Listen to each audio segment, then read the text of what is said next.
And welcome back to another episode of Coffee and Crypto. My name's Don. Thank you so much for tuning in and watching today's video. I have a great video for you today covering things like Huobi. Are they going under? Is another crypto exchange about to sink? And what's going on with HEX? Because I've seen a lot of chat the past week around HEX, around, is it Robert Hart? Is that his name? I'm getting that right. How he's been sued by the SEC, and yeah, there's loads going on. So stick around, stay tuned. There's loads to cover in today's video. But first things first, we're going to start with the prices, of course, because, well, prices aren't looking all that juicy this morning. However, let's get into them. Let's explain a bit further what's going on before we move into the news. Now, Bitcoin's currently sitting at just above $29,000. We then have Ethereum at $1,832, BNB at $242, XRP at 61 cents. We then have Dogecoin at 0.07, Cardano at 29 cents, Solana at $23, and then Tron at 0.07. So most of the top 10 haven't done much in the sense of percentages. They're all down about a point something percent, other than XRP, which is down 3.2% currently as we speak, and it's down 13% on the week. Now, look, nothing to worry about. Again, if you're part of our CC Pro Discord community, you'll know that, you know by now, this is normal. We probably will see a lower price in XRP, which is actually a good thing. I think what's happened with XRP in particular is because it had that mad run when we had the news from the SEC. Everyone thought, right, that's us, good to go, let's go to $10. However, it doesn't quite work like that. Charts never go up in a straight line. So it will obviously have to kind of come back and just chill out for a bit, which is exactly what it's doing. We're still up above what we sat at for years, it felt like. So we are still doing well relatively based on the past 6 months, 2 years. It's still looking good. But yeah, don't panic. Everyone chill out, relax. This is a time for you to be thinking, right, if I missed out when XRP was up at 90 cents and I wish I'd bought it when it was 50 cents, well, the price is at 61 cents now. So just remember that when the prices are pumping, don't get too ahead of yourselves. Don't let FOMO creep in too much, because the prices will always come back down at some point based on the charts, and then that could be the time for you to buy in if you are investing in the market. So yeah, anyway, like I said, it's not looking all that great this Monday morning. However, we don't mind too much because the focus is long term. Now, let's move into the news, because I've seen a bit of this on Twitter or X, whatever you want to call it, that Huobi's TVL has dropped to $2.5 billion amid rumours of insolvency. This is interesting. So, cryptocurrency exchange Huobi has seen outflows worth $64 million between August 5th and 6th amid ongoing rumours about the insolvency and the Chinese authorities that are investigating. So outflows over the weekend resulted in the exchange's total value locked, also known as TVL, falling to $2.5 billion. And at the time of writing this, which I think was today, this article's from today, 13 hours ago, so yeah, pretty much today, down from 3.9, so down quite a bit. Now, rumours that the exchange's leadership had been arrested in China first surfaced on August 4th as part of an alleged investigation into the exchange's dealings with gambling platforms. Interesting. Now, Huobi spokesman labelled the claims as fake news, of course, and rumours surface as authorities are reportedly tightening up control over crypto exchanges in mainland China. So, the part here that says that it's obviously fake news, that's, well, again, like I said, obviously they're going to report and say that it's fake news because they don't want their exchange or their investors in the exchange to panic and remove crypto from it and then potentially crash the exchange. So yeah, nothing is confirmed yet. It's all speculation. It's came from sources. There is literally nothing quite confirmed 100% yet. But so apparently they've learned then, this Cointelegraph, that at least one C-level executive has left Huobi over the past few weeks, although it's unclear whether the departure is connected to the investigations in China. On social media, so Twitter, Huobi's head of social media said the rumours are untrue, obviously, and that the exchange is currently doing well. So, yeah, it's not a good thing, even for these rumours to start. Normally when these rumours start about a big exchange like this, and the fact that it's a Chinese exchange, tends to mean that it's actually true. So, yeah, it's not looking all that great so far. Don't get me wrong, I have never used Huobi personally. I don't think many people have, many viewers in the UK have anyway, but just wanted to give you the heads up and to say, well, you might have seen it kind of on Twitter or on X. When are we going to start saying that? Sorry to kind of go off topic here, right? But when do you think we'll stop saying Twitter? Oh, no, wait, X. When we just start saying, oh, it's on X. It doesn't sound as good, does it? But anyway. So the crypto exchange allegedly faces solvency issues as well. Fintech executive and angel investor Adam Koran noted in a series of posts that the firm could be insolvent due to inconsistencies in its Tether holdings. Now, you remember Tether gets a lot of press and a lot of attention because people think that they don't have the money that they say they have to back up the actual token. So supported by on-chain data available on DeFi Llama, Cochrane pointed out that across USDT and USDC, Huobi held less than $90 million of assets. That was 2 days ago or 3 days ago. The exchange's latest medical tree audit, however, says that Huobi users have $630 million in USDT held in wallet balances of $631 million. So he's claiming that Huobi is deeply insolvent, essentially meaning that they only hold $90 million, but their users apparently have $630 million in wallets. So, and even here, look, so apparently from DeFi Llama, which is just on-chain data, basically, which on-chain data, you can't really trick on-chain data. It's literally information taken from the blockchain. But it says here, Huobi's wallets hold only $72 million in USDT and USDC combined. So, yeah, $630 million is quite far away from $72 million. So it's not looking good, bruv, as we say. But let's see what happens. Again, it's not news until it's confirmed. It's just speculation at this point. However, like I said, stories like this, or a big exchange like that from China, normally means that it's true. So yeah, just be wary. Okay, interesting one there. So I kind of touched on this slightly with the start of today's video on XRP, but I want to dive into it a little bit more from this news article. So XRP price disappoints after court ruling, but John Deaton remains optimistic. Now, do you feel disappointed in what happened with the court date? Let's see what happens in this news article, shall we? So despite a brief rally, the XRP price did not reach anticipated levels after recent favourable court ruling for the token. Among those with ambitious price targets for the crypto as pro-XRP lawyer John Deaton. Deaton addressed a post from a user named Moon Lambo who criticised complaints from certain investors about slow gains in digital currencies year to date. Moon Lambo said XRP has grown 85% this year, implying a positive overall trend. Several weeks have passed since Judge Torres delivered the highly anticipated ruling that XRP is not considered a security in certain circumstances. This decision caused a significant surge in the price of the crypto and the broader Web3 ecosystem.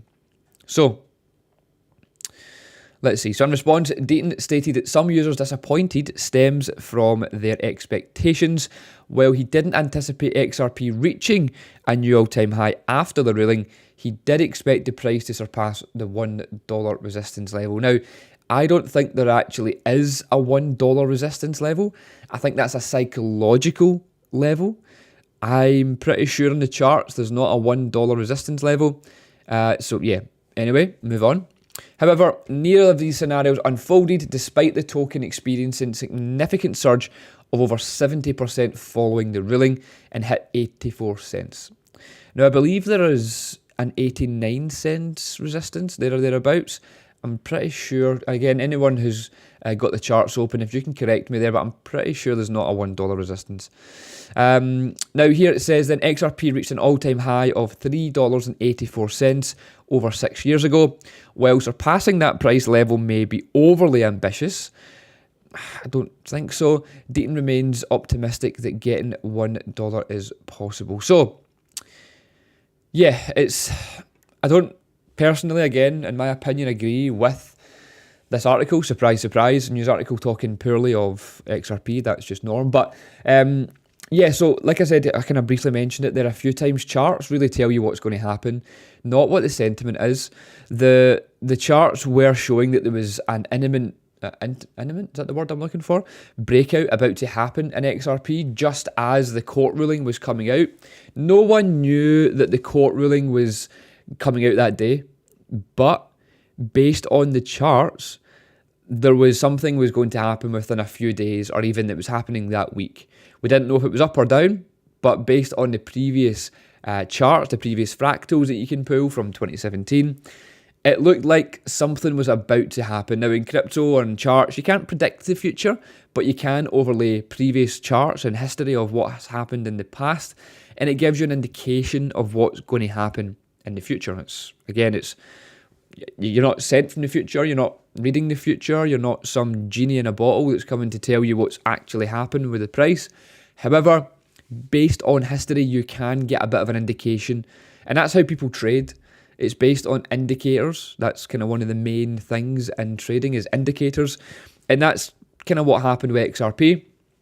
Now, like I said, it wasn't destined to then go to a new all-time high. That's not what the chart wants to do, or it's not what the chart is programmed to do. It was due for a breakout. It has multiple resistance levels, as we've seen. And, well, it didn't break. Well, actually, it broke. It broke through one of the kind of top resistance levels, but it didn't then come back and test it as support and flip the resistance. It just kept hitting the resistance level and bouncing off it and bouncing off it and bouncing off it. And then we just kind of sat within a bit of a range for a kind of a week or so. And now we're starting to come back down to the lower ranges, which are the lower part of the range, which again is not necessarily based on charts a bad thing. It's just how the performance of these assets work. It's just how it goes. The market, as you know, is still currently quite poor. The stock market is having a great time, but the crypto market is still bouncing about. Bitcoin's bouncing about in a range for almost 14 months now. You can't just expect one token to then take off because you want it to take off. It does not work like that in investing and in crypto especially. So yeah, basically the moral of the story is this article is saying that John Deaton thinks that there was a $1 resistance level and it should have got there. Yeah, just because you think it should have got there doesn't mean that it's going to get there. The charts would never have allowed for it. I mean, I think it should have went to $5, but it doesn't matter what I think because I don't control it. So yeah, anyway, I guess another thing to take from that is not so much lower your expectations, but don't kind of get caught up in the hype. We always say this. Don't get caught up in the hype. Make sure that if you are really wanting to make it in crypto and make it in investing, know what happens, know what can happen, know what the possibilities are open up to, but also learn about charts because that's the main thing you need to know. You need to know how to read and understand charts. The rest will just make life so much easier. Trust me. But anyway, basically educate is the main point there. Okay, next then, Coinbase CEO says that leaving the US is not even in the realm of possibility right now. That's unfortunate, but let's carry on because I have mentioned this quite a lot on the channel. So Brian Armstrong, the CEO of Coinbase, has reportedly given a mixed response about whether the cryptocurrency exchange plans to leave the US amid regulatory uncertainty. Now, Armstrong said that Coinbase was staying in the US despite many other crypto firms considering leaving the country over the potential threat of legal action from the So where am I? Yeah, from federal regulators. Sorry, lost my place there. Coinbase currently faces a lawsuit from the US SEC as well as scrutiny from 10 state regulators, many of whom has issued cease and desist orders on the exchange's staking services. So again, this is not new. This has been going on for months, if not years at this point. The Coinbase CEO reportedly said leaving the US was not even in the realm of possibility right now, and there was no break glass plan, likely referring to what the exchange would do in an emergency. However, at a fintech event in London, this was in April, Armstrong reportedly said the exchange might consider relocating its headquarters from the US to a more crypto-friendly country due to the lack of regulatory clarity. He later told shareholders Coinbase was 100% committed to the US market in the long term. Fair enough. Look, again, it would make more sense, well, maybe short-term thinking, make more sense for Coinbase to move country, maybe to China, to Dubai, or wherever else, maybe even the UK. But I think Brian Armstrong is kind of staying true to his beliefs. He is an American it's an American company. He's an American kind of citizen. He's built this up throughout the past few years in America. I think he just wants to keep it in America, I guess. Fair point, completely fair point. And I think what they're expecting is they're going to win every battle against the SEC.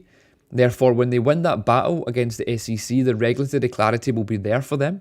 So they can then trade normally with no real issues, and everything will be perfectly fine. Another reason I think is because I think he is part of the matrix. I think he is easily led and bought by the government, and I think he will be. But it's not necessarily is that a bad thing? I mean, I guess being part of the matrix is a bad thing, right? But I think it will help his business model long term if he stays true to the US and works with the regulators and works with the government. Again, if that unfortunately means that he will then be bought by the government, so be it, and he joins the matrix, so be it. For his business, his model, again, as long as the outcome is income, that's up to him. But yeah, I think that's why he's maybe changing his tune a little bit, because he wants to play the game. He is a yes man to the government because he wants his business to thrive, essentially. Anyway, moving swiftly on, let's talk about HEX, shall we? I don't think I've ever mentioned HEX on this channel, but I don't personally have much thought on it. I've never invested in it or anything. I've seen a lot of talk about it recently. I know enough about it, so I want to kind of show you a few things, and then we can chat about HEX in a bit more detail. So, HEX then. I saw this tweet, and this is what kind of got me wanting to chat then. So HEX has now had over a 99% drawdown from the top, and one of the most impressive Ponzi scheme collapses in history of finance. At its peak, HEX market cap was worth over $50 billion. I think more people need to talk about how insane this was. Now again, like I said, haven't ever really covered it. It's not really been something that I have taken interest in. So hear me out if I sound like a bit of a noob here. But yeah, I've seen this quite a lot. The HEX community is obviously really, really strong. And yeah, the tweets in here are mostly kind of people from the HEX community obviously backing up and kind of helping out kind of what's going on. There we go, someone saying about XRP losing and Cardano losing and stuff. Yeah, again, like I said, I don't know a huge deal about it. I just seen this chart and I thought, well, that's interesting. But I think it looks like most altcoin charts, if you would not agree, because this is back kind of September 2021, kind of all-time high of Bitcoin and stuff, then all the way through the kind of bear market, and then obviously it's fell down even lower to this level now. So yeah, I don't think it looks any different to what most altcoins look like, but it seems to be getting a lot of heat on Twitter. And then I think it's this tweet here, like, this is just such a worrying video. Like, I don't really know much about, is it Richard Hart? Richard Hart. Is this going to work? I just seen this video and I was like, that's an interesting video. Why is that grown man doing that? I don't quite understand. Actually, I need to check. That's just, I can't leave that on screen. I'm so sorry for that, because don't even know why I showed that. It's just pretty weird. But anyway, I wanted to say that's Richard Hart. Again, I know he's a bit of a kind of soul or lone ranger. He seems really smart, really clued up from the kind of small pieces of kind of news or interviews that I've seen from him. I don't have any opinion on him, but when I seen that video and I was like, well, hang on a minute, that's a bit weird. Then I've seen all the heat that HEX is getting. Then I've seen this chart and I'm just like, what's going on with HEX? So my question to you, the viewer, what's going on with HEX? Can someone please tell me what's going on with HEX? I'm sure that this video might get a few more views than normal because it says HEX in the description of the video, or the title rather. But yeah, please, if you are a HEX investor, please let me know what's going on with HEX, because I see so much good thing, I see so much bad thing. I see videos of the creator twerking on stage, a fully grown man twerking on stage, and it just confuses me. So yeah, drop me a comment below, let me know what's going on with HEX. Now, this is a great kind of, I've showed something like this quite a few times actually, and it's very interesting. So again, this is just the bear accumulation bull phases that we have seen the past kind of, well, few bull runs.